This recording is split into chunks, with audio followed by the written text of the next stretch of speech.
Nous sommes à une ère pendant laquelle la médiocrité doit venir à sa fin. Et la manifestation de la sagesse divine devient notre héritage en tant que filles et fils de Dieu. Écoutez ceci, peuple de Dieu. Si vous n'opérez pas dans la sagesse divine, quelque chose ne va pas. Dieu a parlé, il a dit, tu seras seulement au-dessus. Alors faire la moyenne en tant qu'un enfant de Dieu, c'est juste une hymne. Vivre une vie de classe inférieure est un abus à la rédemption. Dieu a parlé, il a dit que vous êtes le sel de la terre. Ça veut dire que Dieu a dit que sans vous, le monde perdra sa saveur. Matthieu 5 et verset 13. Il a dit, vous êtes la lumière du monde. Ça veut dire que sans vous, les gens seront dans les ténèbres. Dieu a dit que vous êtes censé être un meneur, un précurseur. Dieu a dit que vous êtes censé être un meneur, un pionnier, un éclaireur. Il a dit que votre lumière brille devant les hommes, pas devant Dieu, pas devant l'Église. Il dit que vous êtes la lumière du monde et non la lumière de l'Église. On ne vient pas à l'Église pour se poser. Il faut que le monde voie votre lumière et glorifier Dieu et dire vraiment « Waouh, je n'ai jamais vu ce genre d'homme ». Je suis en train de lire Matthieu 5, versets 13, 14 et 15. Mais aujourd'hui, vous êtes d'accord avec moi que l'Église n'a pas encore pris sa position. Mais aujourd'hui, vous prenez votre position, vous. Mais nous sommes dans une ère pendant laquelle l'Église prendra sa place. L'Église prendra quoi? L'Église, c'est vous et moi. Mais il vous intéresserait de savoir que le salut a mis en nous la pensée du Christ. Alors, si vous êtes né de nouveau, vous avez la pensée de qui? Vous avez la pensée du Créateur. Ce qui veut dire que vous avez une avance, une longueur d'avance sur le reste du monde. Alors, nous avons ce qu'il faut pour marquer le plus de points dans n'importe quel domaine de cette vie. La sagesse est la clé principale à tous les trésors de cette terre. Dans Proverbes chapitre 4, au verset 7, il dit que la sagesse est la chose principale. Par conséquent, à qui est la sagesse? Est-ce que vous avez vu cela? Il dit au cas où vous cherchez quelque chose, avant que vous ne recherchiez la puissance, recherchez quoi? La sagesse.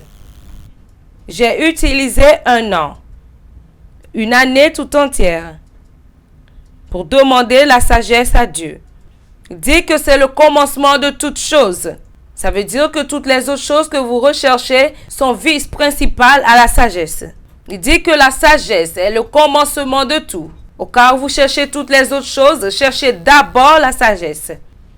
Et avec tout ce que vous possédez, acquérez l'intelligence. Maintenant, écoutez, peuple de Dieu, dans le livre de Proverbes chapitre 3, à partir du verset 13 au verset 19. Regardez.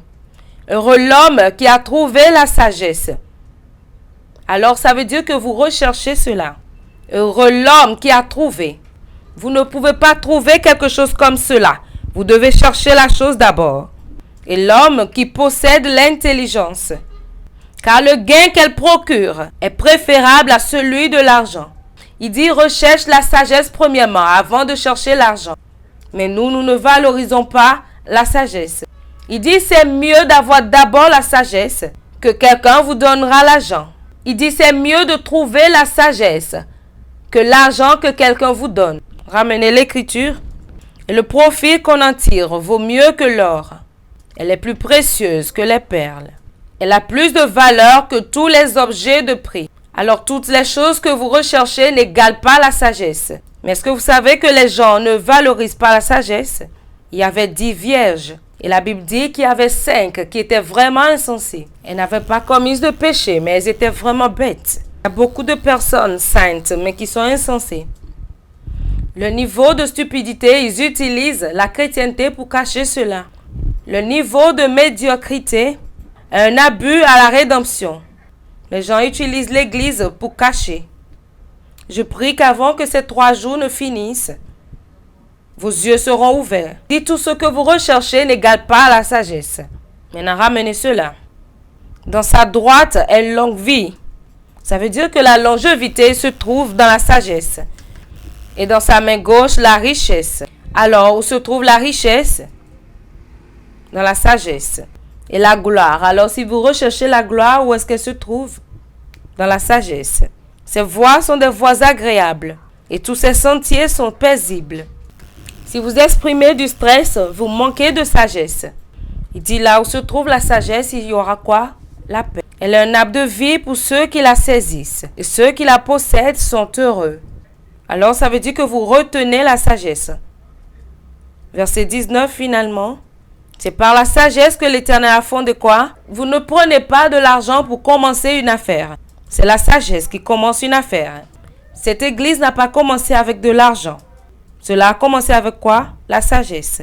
Vous n'avez pas besoin d'un capital. Le capital dont vous avez besoin, c'est dans votre tête. Où se trouve le capital? La Bible dit quoi? Que Dieu a créé la terre entière avec de l'argent. Si j'ai de l'argent, je commencerai une affaire. C'est un mensonge. Tu as manqué de sagesse. Parce que la Bible dit que c'est par la sagesse que l'Éternel a fondé toute la terre.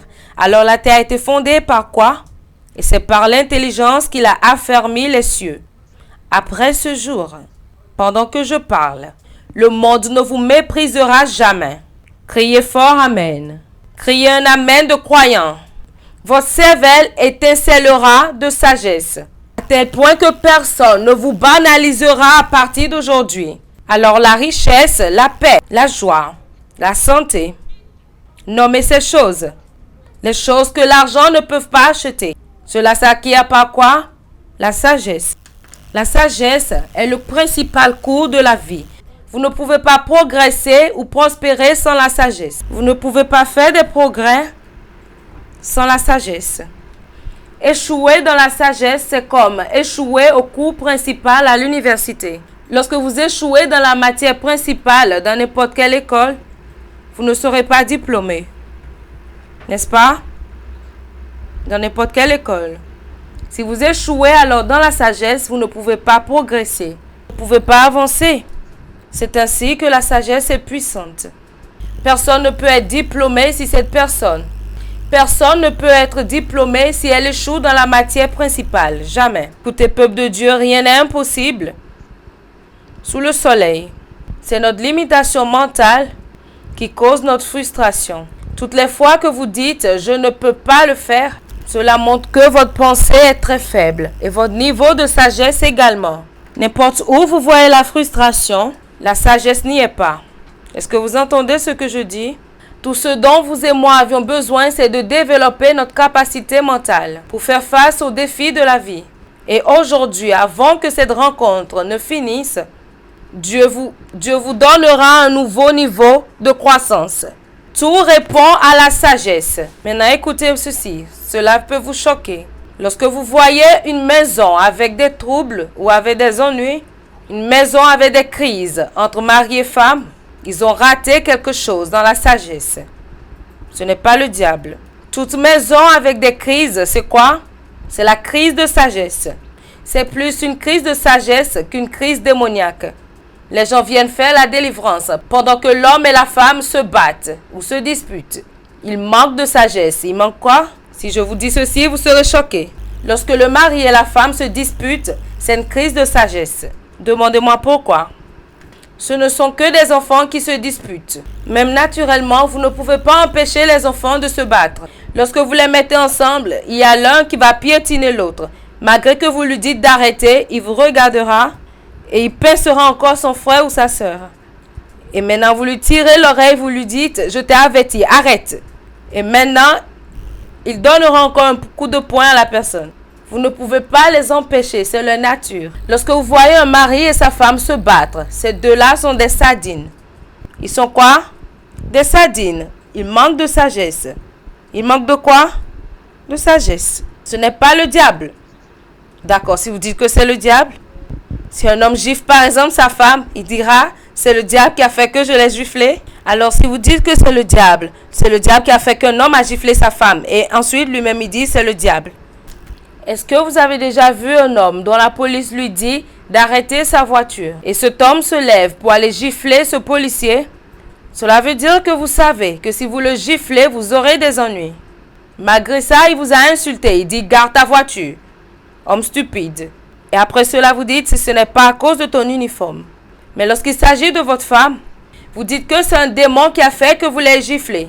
Pourquoi vous n'avez pas giflé ce policier qui vous a dit que vous êtes stupide? Alors ce n'est pas le diable, c'est juste votre niveau de sagesse. Dites que vous avez entendu. Maintenant, très simple. D'accord, si par exemple, vous voyez un homme marchant sur la route et qui essaye de se bosser lui-même, qu'est-ce que vous ferez? Vous lui laisserez le chemin. Vous direz que cette personne a un problème psychiatrique, n'est-ce pas? Vous deux, vous êtes quoi? Vous êtes une seule chair. Ça veut dire que la femme et son mari sont un. Alors si un homme bat sa femme, cet homme se bat lui-même. Est-ce que cela a-t-il besoin de prière? Cela a juste besoin du bon sens. Et quelqu'un dit, j'ai battu ma femme parce que sa bouche est trop tranchante. Et lorsqu'une femme indèce également son mari, c'est qu'elle est stupide. Cela veut dire qu'elle s'indèce elle-même. C'est elle-même qu'elle indèce. Lorsqu'elle dit à son mari que son mari est stupide, elle est en train de dire que sa propre tête est stupide. C'est ça sa tête. Très simple. Ton mari est possédé par des démons. Ta femme également est possédée par des démons. Il manque de sagesse. Tous les deux manquent de quoi? De sagesse. Si vous vous débattez dans les affaires, vous manquez de quoi? La sagesse. Si vous avez des tensions financières, c'est parce que la sagesse vous manque. Tout stress est une indication du manque de sagesse. Quelque chose ne fonctionne pas. Vous avez besoin de changer la structure. Dites sagesse. Vous ne pouvez pas être en train de faire la même chose et ne pas avoir de résultat et continuer à répéter cela. Il dit venez et plaidons ensemble. Est-ce qu'il a dit venez et prions? Lorsque vous voyez que quelque chose ne marche pas, vous vous asseyez pour raisonner. Vous ne commencez pas par prier. Non. Dieu vous a donné un cerveau pour que vous le laissiez se reposer. Dans 1 Corinthiens chapitre 2, verset 7, nous prêchons la sagesse de Dieu, mystérieuse et cachée, que Dieu avant les siècles avait destinée pour quoi? Pour notre gloire. Alors la sagesse de Dieu est le porteur de notre gloire. Alors combien de sagesse travaille en vous détermine combien de gloire vous portez. Plus de sagesse, plus de gloire. Et je me suis tenu ici avant que le culte ne commence, et une sagesse étrange est descendue sur moi, que je ne partagerai plus. Je le partagerai uniquement avec celui qui arrive au pouvoir au Nigeria. Je m'assierai avec la personne et je lui dirai, je te donne cette idée. Et dis au monde que je t'ai donné cela.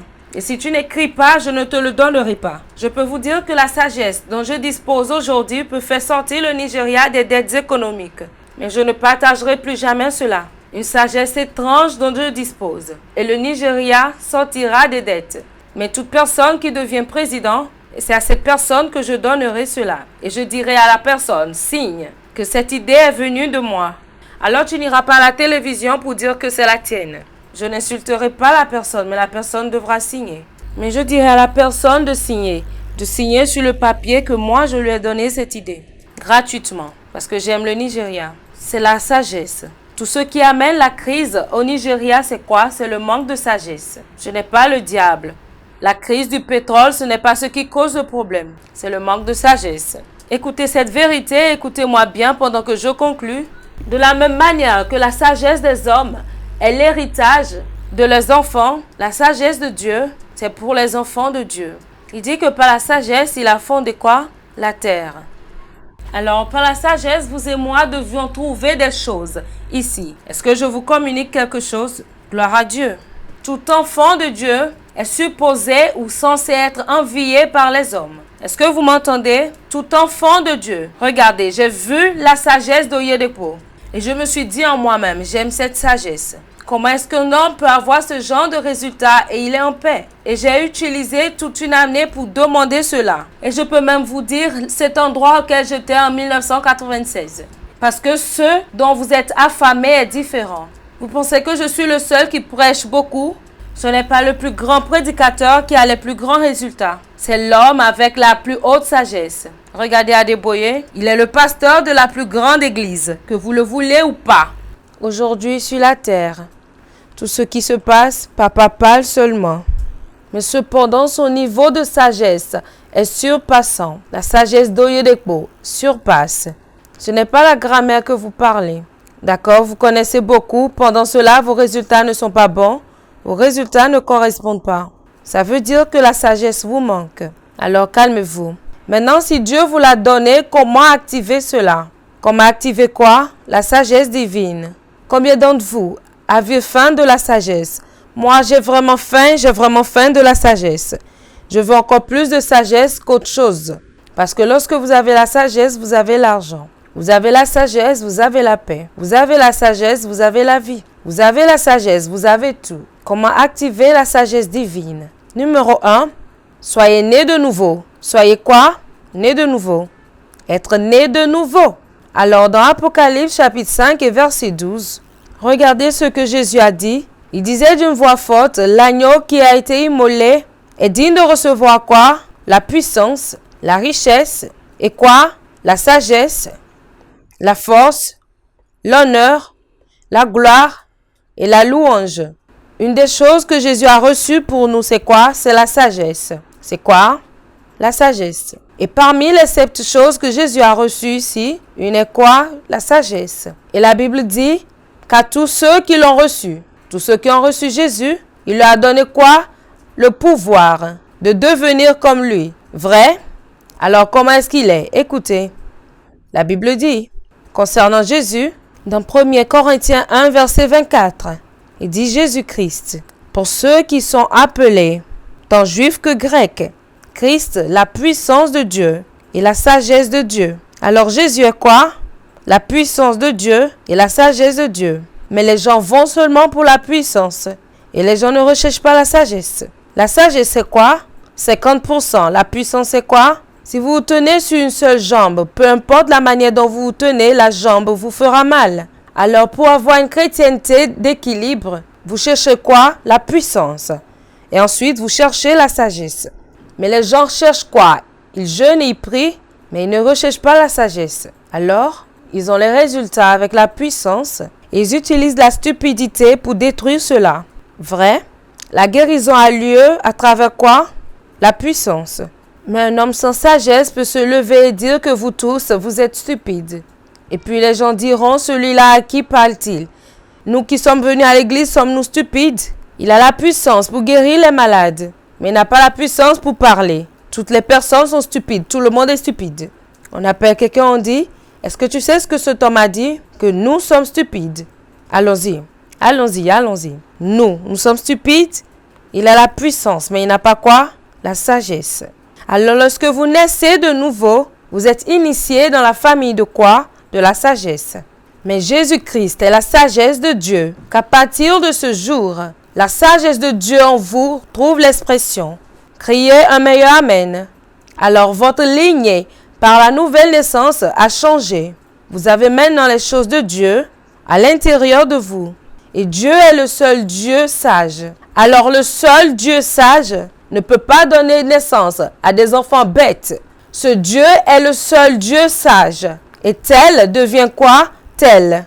Et si Dieu, le seul Dieu sage, est votre Père, alors vous êtes le seul enfant sage. Vrai? Alors si vous ne reproduisez pas ce que vous transportez, c'est un abus à la rédemption. C'est là-bas que je m'en vais. Alors la nouvelle naissance, ce n'est pas seulement pour dire Jésus arrive bientôt. Amen. Amen. Nous irons au ciel. Amen. Amen. Amen. C'est comme ça que le ciel est. Amen. Non. Vous devez avoir la conscience du ciel et être pertinent sur la terre. Il dit, si quelqu'un est en Christ, il est une nouvelle créature. Vous avez été recréé. Maintenant, écoutez. Si quelqu'un est en Christ, de Corinthiens 5, verset 17, ça veut dire que vous êtes complètement une nouvelle créature. Les choses anciennes sont passées. Et voici, toutes choses sont devenues nouvelles, incluant votre pensée. Écoutez attentivement. La Bible dit que vous et moi avions quoi? La pensée de Christ. L'homme a 3 dimensions. L'esprit, vous avez une âme et vous demeurez ou habitez dans un corps. L'âme, c'est là où se trouve la pensée. Et c'est le siège de la sagesse, la pensée. Alors Dieu est en train de dire, si vous êtes né de nouveau, vous avez mon genre de pensée. Vous avez quoi? Vous avez mon genre de pensée. Alors votre pensée a été recréée. Permettez-moi de dire que vous avez eu un implant de pensée. Il vous a donné sa pensée et a enlevé votre pensée bête. Alors vous n'êtes pas seulement né de nouveau en esprit, mais vous êtes également né de nouveau où? dans votre système mental. Alors même en classe, si un pécheur vous dévance, c'est contre la rédemption. Est-ce que vous m'entendez? Il peut vous dévancer lorsque vous n'êtes pas né de nouveau. Mais déjà que vous êtes né de nouveau, votre cervelle doit être aiguisée. Votre cervelle doit étinceler. Alors la pensée est le siège de la sagesse. Le siège de quoi? Alors si la pensée est le siège de la sagesse, c'est là-bas que je me rends. Quelle pensée avez-vous? Quelle pensée avez-vous? Vous êtes sûr? Jean chapitre 1 verset 3. Lisez ceci. Toutes choses ont été faites par elle. C'est qui elle? Pas Dieu, Jésus. C'est qui elle? Pas Dieu, Jésus. Toutes les choses ont été faites par elle. Et rien de ce qui a été fait n'a été fait sans elle, qui est le créateur de toutes choses. Jésus. Christ est le créateur. Dieu a juste dit « faisons », mais Jésus a créé. Au commencement était la parole. Et la parole était avec Dieu. Et la parole était Dieu. Et toutes choses ont été faites par quoi? Par elle. Quelle pensée avez-vous qui a fait toutes choses? Alors pourquoi vous êtes bloqué? Toutes choses ont été faites par elle. N'est-ce pas? Qui est celui-là? Jésus. Jésus-Christ. Et vous avez sa pensée. Alors toutes choses ont été faites par vous. Alors en aucun moment, vous n'êtes permis d'être frustré ou stagnant ou bloqué. Ça veut dire que vous êtes censé être créatif. Pendant la COVID, la pensée créative en moi s'est éveillée. Et j'ai dit qu'on fera les cultes.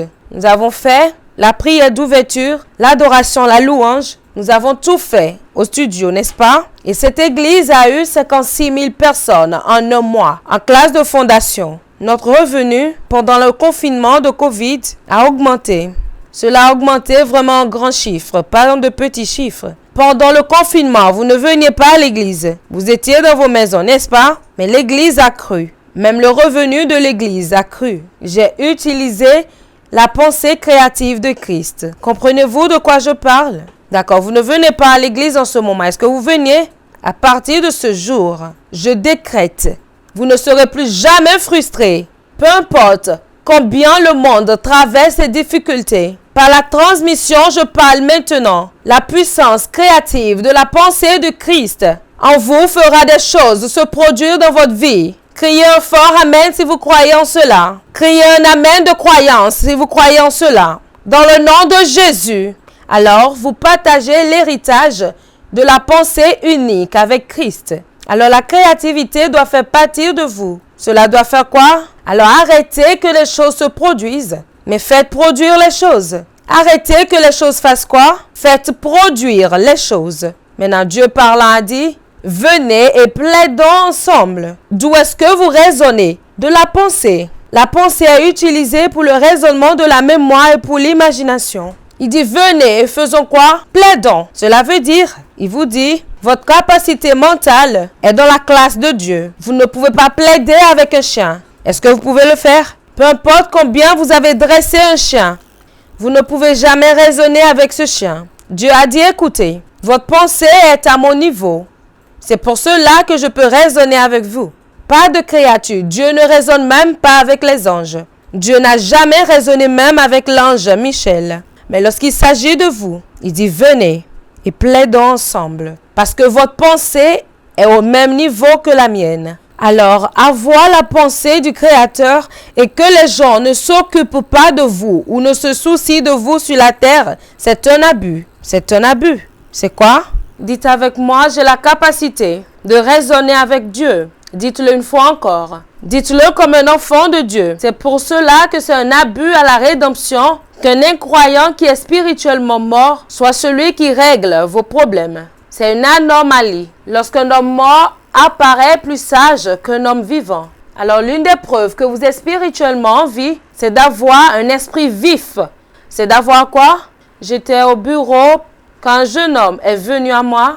Il est un ingénieur et il était le major de sa promotion. Il a dit, je te connais. Tu es tellement tranchant maintenant. Lorsqu'on était à l'école, lorsque ces personnes occupaient la première place, nous on avait la 18e place. Il était très intelligent. Il dit, monsieur, mais vous n'étiez pas comme ça. Ah, comment est-ce que vous êtes devenu aussi tranchant? J'ai dit, si j'étais comme cela, est-ce que tu viendrais ici me chercher? Il a vu la différence entre celui qu'il connaissait et la nouvelle personne. Alors, si vous êtes né de nouveau et il n'y a pas de différence, inutile de naître de nouveau. Ce n'est pas seulement de transporter la Bible. L'Église a déjà quitté cette ère. Jésus arrive bientôt, amen, amen, mais non. Et vous secouez votre tête comme ça. Dieu, Dieu, Dieu. Dieu, Dieu, Dieu. Meurs, meurs, meurs, meurs, meurs. Démon. Aucun démon ne vous trouble. C'est la bêteté le problème, la stupidité. Nous sommes établis dans tellement de médiocrité dans le corps du Christ. Donnons des excuses. Et quelqu'un dit qu'il ne réussit pas à cause des démons de son village. Pendant que d'autres réussissent, malgré que les démons sont là, s'il vous plaît, laissez cette chose. Mais ce n'est pas vous, parce que vous êtes arrivés. Je suis vraiment en colère contre les chrétiens quand ils commencent à donner des excuses. Je pouvais faire mieux pendant ce temps. Cette chose, c'est du non-sens. Vous devez briser les limites de votre mentalité. Est-ce que vous entendez ce que je dis? Pendant que je parle maintenant, quelque chose se produit dans la vie de quelqu'un. Votre pensée est en train de se transformer, en train d'être renouvelée et brillant avec une révolution dans le nom de Jésus. La deuxième manière pour activer la pensée, c'est d'être baptisé avec le Saint-Esprit. Être baptisé avec quoi? Être baptisé avec le Saint-Esprit. Alors, dans l'Ancien Testament, il y avait un homme appelé Daniel. Daniel était le plus sage dans ses jours. Et on lui avait attribué qu'il avait l'esprit d'excellence. Dans Daniel chapitre 5, versets 11 à 12. Écoutez ce que la Bible dit. Il y a dans ton royaume un homme qui a en lui l'esprit des dieux saints. Et du temps de ton père, on trouva chez lui des lumières de l'intelligence et une sagesse semblable à la sagesse des dieux. Aussi le roi Nebuchadnezzar, ton père, le roi ton père, l'établit chef des magiciens, des astrologues, des chaldéens, des devins. Il était un homme au-dessus de tous les pécheurs. Est-ce que vous comprenez ce que Dieu dit? Je dis que nous sommes dans une alliance meilleure. Daniel était au-dessus de qui? De tous les pécheurs. Parce qu'on trouvait chez lui un esprit supérieur. Il n'était pas un homme ordinaire. Daniel a gouverné dans 4 régimes. Combien de régimes? 4. Un seul homme. Il n'y a pas de pression lorsque vous opérez dans ce genre de sagesse. Les gens vous recherchent. Je ne sonne pas de la trompette. Je n'ai jamais cogné à la porte d'un gouverneur. Au contraire, ces personnes me recherchent. Parce que ce que je possède, ils ne possèdent pas cela. Vrai? Vous pensez que c'est seulement à cause de la prière qu'ils vont me rechercher? C'est du mensonge. Lorsque je leur donne un conseil, ils ne peuvent trouver cela nulle part. Je n'ai jamais donné un conseil à quelqu'un qui l'a eu quelque part d'autre. C'est ça la sagesse. C'est ça quoi? Si c'est seulement la puissance, il y a des hommes de Dieu qui ont la puissance. Lorsqu'ils prient, le feu descend. Mais vous avez besoin de sagesse. Vous avez besoin de quoi? Sagesse. Et après avoir prié pour lui, vous dites, agenouille-toi, que Dieu te bénisse. Crois maintenant, vas-y. Et pendant qu'il part, il dit, mais celui-là ne m'a même pas demandé de l'argent. Ah, ça veut dire que c'est moi-même qui dois lui donner de l'argent. Parce que ces gens-là croient que vous devez leur demander de l'argent. Et lorsque vous ne demandez pas de l'argent, ils commencent par vous poursuivre. Dites sagesse. Puis-je dire quelque chose? Ne demandez jamais rien lorsque vous rencontrez quelqu'un pour une première fois. Jeune fille, écoutez, nous parlons de sagesse. Si vous ne demandez pas à l'homme, il finira par vous donner plus. Parce que la première chose que les gens font, c'est de demander de l'assistance lorsqu'ils rencontrent ceux qui sont à l'aise. Alors, plus vous ne demandez pas, ils se disent que cette personne doit être différente. Ne demandez jamais quelque chose. Lorsque vous rencontrez la personne, quelqu'un pour une première fois, peu importe combien faim vous avez. Est-ce que vous entendez ce que je dis? Vous rencontrez quelqu'un et vous dites, monsieur, donne-moi un contrat. Il vous regardera, il dit, d'accord, il est l'un d'eux. Laissez-le. La prochaine fois que vous allez le voir, il vous demandera, quel contrat veux-tu? Il sera celui qui vous le demandera, parce qu'il verra que vous êtes en fait différent de tous les autres. Parce que tous ceux qui viennent à eux demandent. C'est la sagesse. Verset 12. Parce qu'on trouva chez lui, chez Daniel, nommé par le roi Belshazzar, un esprit supérieur, de la science et de l'intelligence, la faculté d'interpréter les songes, d'expliquer les énigmes et de résoudre les questions difficiles. Maintenant que Daniel soit donc appelé, et il donnera quoi? L'explication. Envoyez-le chercher, il est trop sage. Après ce jour, ces personnes qui sont en autorité enverront vous chercher. Parmi les politiciens, vous serez celui qu'on recherchera. Parmi les hommes d'affaires, vous serez cette personne recherchée. Parmi les étudiants, vous serez cette personne qu'on recherche. Après aujourd'hui, le monde enverra vous chercher. Plus fort votre Amen et vous aurez encore plus au nom de Jésus. Daniel était tellement sage. Ils lui ont attribué qu'il a un esprit supérieur. Et la Bible dit qu'il y a un seul esprit. Éphésiens chapitre 4 et verset 4. Alors, le baptême du Saint-Esprit, ce n'est pas seulement pour prier en langue. C'est là-bas que je me rends. Beaucoup d'entre vous pensez que le Saint-Esprit nous permet seulement de parler en langue. Cependant, c'est au-delà de ça. C'est au-delà de ça. Le Saint-Esprit est l'esprit de sagesse. Et l'esprit de quoi? Maintenant, dans Romains 8 et verset 11. Lisons ensemble. Et si l'esprit de celui qui a ressuscité Jésus d'entre les morts habite en vous, celui qui a ressuscité Christ d'entre les morts rendra aussi la vie à quoi? Vos corps mortels. Est-ce que votre cerveau en fait partie? D'accord. Il rendra la vie à quoi? Est-ce que votre cerveau fait partie de votre corps? Est-ce que votre pensée fait partie de votre corps? Alors le Saint-Esprit peut vivifier cela. Vivifier veut dire qu'il rendra la vie. Alors le Saint-Esprit vous vivifie, tape, et vous rendre tellement saint. Tellement quoi? Tellement saint.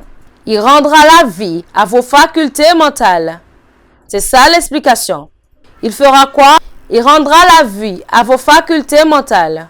Alors vous serez tellement astucieux et tellement intelligent que lorsque les gens vous parlent, est-ce que vous savez ce pourquoi vous avez besoin de la sagesse? Lorsque vous êtes sage, vous réaliserez que lorsque vous parlez aux gens, vous êtes au-dessus et ils sont en bas. Dieu est en train de dire que les hommes et les femmes qui apporteront des solutions aux problèmes de l'humanité et contrôleront les affaires de la vie. C'est de ce genre de choses que nous parlons. Les hommes qui seront recherchés par les gouvernements des nations pour des directions. C'est ce dont nous parlons et ça sera vous. Et les gouvernements seront troublés et ils diront, nous avons besoin que tu viennes nous dire quoi faire. Quelqu'un ici est en train de m'écouter? La sagesse de Dieu te mettra dans cette phase où les nations te rechercheront et diront, nous avons besoin que tu nous donnes la direction sur quoi faire. Alors, changez votre optique. On a assez prié pour vous. Il est temps de marcher dans la sagesse. Que la réalité de votre particularité tourne sur vous. Arrêtez d'être moyen. Il est temps d'opérer dans la sagesse de Dieu, par la nouvelle naissance et par le Saint-Esprit. Ils sont disponibles pour vous pour que vous jouissiez de la distinction sur la terre. Rien ne vous fera vivre une vie moyenne. Laissez-moi vous dire que rien ne fait un homme que la sagesse divine. Le monde ne vous méprisera plus jamais. Levez-vous sur vos pieds et criez Alléluia. Criez un grand Alléluia. Et maintenant, vous allez prier. Est-ce que vous voulez prier pour la sagesse? Vous direz, Saint-Esprit de Dieu, je mérite que la sagesse de Dieu me réponde maintenant. Allez-y pendant les 5 prochaines minutes. Si vous priez déjà en langue, priez en langue pour 5 minutes. Allez-y au nom de Jésus.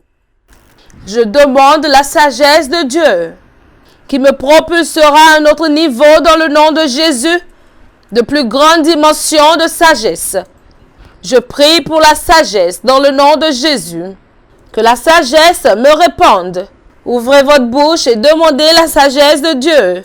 La sagesse divine dans le nom de Jésus. Que cela me réponde à partir de ce moment. Je désire la sagesse de Dieu dans de nouvelles dimensions pour l'exploit. Je prie, Saint-Esprit de Dieu, attise la sagesse de Dieu en moi à une autre grande dimension pour des résultats. Ouvrez votre bouche et priez. Priez pour avoir la sagesse de Dieu. Priez dans le Saint-Esprit. Priez dans le Saint-Esprit pour attiser la sagesse de Dieu. Priez dans le Saint-Esprit. Demandez au Saint-Esprit de Dieu de vous propulser dans une nouvelle dimension de sagesse dans le nom de Jésus. Merci Seigneur. Si vous croyez que vous avez reçu, alors levez vos mains et remerciez Dieu pour la réception. Allez-y, remerciez Dieu. Dites-lui merci pour la sagesse de Dieu. Merci Dieu puissant. Au nom puissant de Jésus. Après aujourd'hui, le monde vous verra faisant des exploits. Vous ne demeurerez plus jamais la même personne. Dans le nom puissant de Jésus.